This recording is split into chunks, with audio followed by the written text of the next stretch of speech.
what this is the problem of the West Philippine Sea. Alam no po ninyo, nung ako'y nasa Senado, Senate President ako noon, inimbita ako ni President Aquino isang hapon doon sa palasyo, doon sa cabinet room.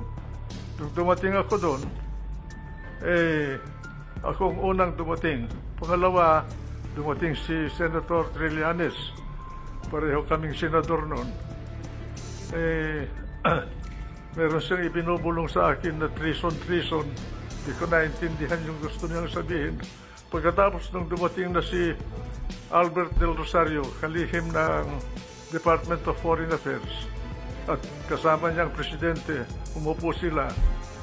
Binibriefing kami ni Del Rosario tungkol doon sa nangyari sa Scarborough, Seoul. At mukhang nagkaroon ng alitan ang pangkat natin at ang pangkat ng China doon. Ngayon, sinabi ni Trillanes na nagpunta siya sa China at kinausap niya yung mga namumuno sa China tungkol doon sa bagay na sa problema na yun. Ako naman, bilang presidente ng Senado noon, tinanong ko sa kanya, anong karapatan mo na nagpunta sa China? Yung ba, kusang loob mo lamang ang nagpunta ron? Sabi niya, hindi. Nagpunta ako doon, may authority ako. Sinong nag-utos sa'yo na pumunta ron? Pagkatapos sumagot si Presidente Aquino, sabi niya, ako ang nag-utos sa kanya. Sinabi ko kay Presidente Aquino na dahan-dahan, Mr. President, medyo masalimuot yata yan sapagkat hindi natin alam kung anong mga pinag-usapan nila ni Trillanes doon sa mga nakausap niya sa China. Kaya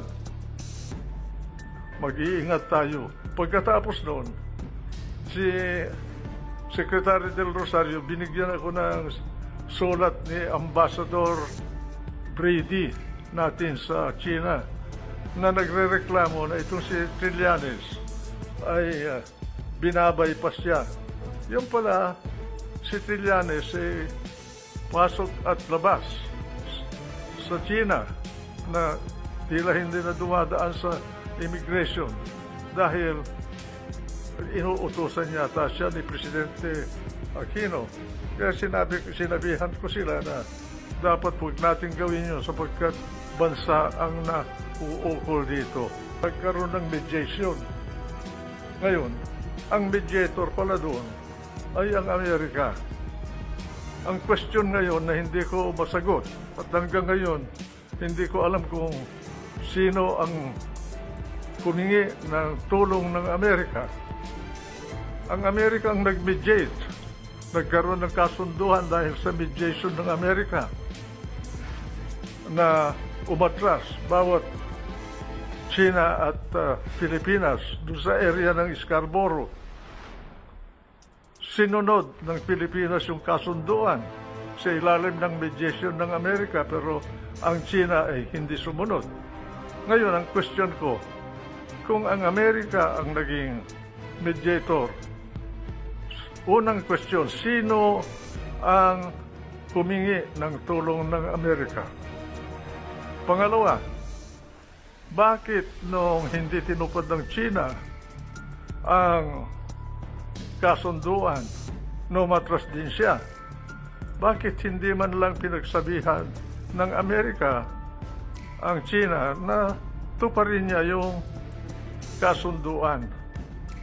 Ang impression ko bagay, parang ginamit lang tayo doon sa bagay na yun.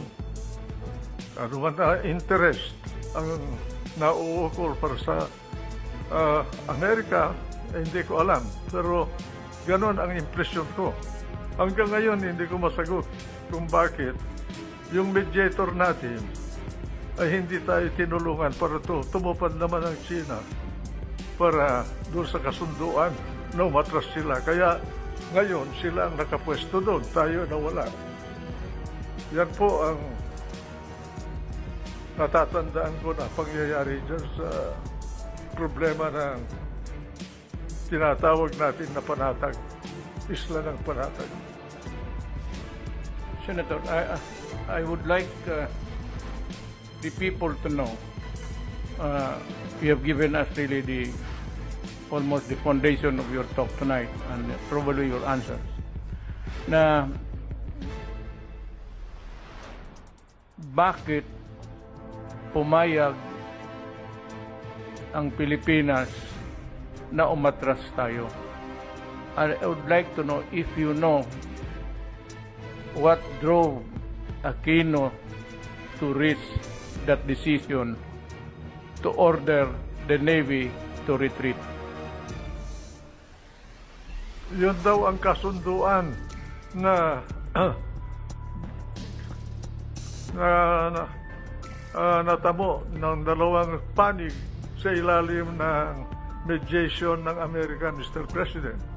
Kaya dapat siguro si Albert Del Rosario malaman sa kanya kung sino ba ang bilang Secretary of Foreign Affairs noon, sino bang humingi ng tulong ng Amerika? Si Ambassador Quisha ba? Na siya ang ambassador ng Pilipinas sa Washington noon, o ang mismong palasyo, si Presidente Aquino? Hindi natin alam eh. Ngayon, dahil doon sa pangyayaring yun nagkakuan tayo na nalugi tayo. Dahil umatras tayo, ay China hindi nila mapaalis doon sa lugar na yun.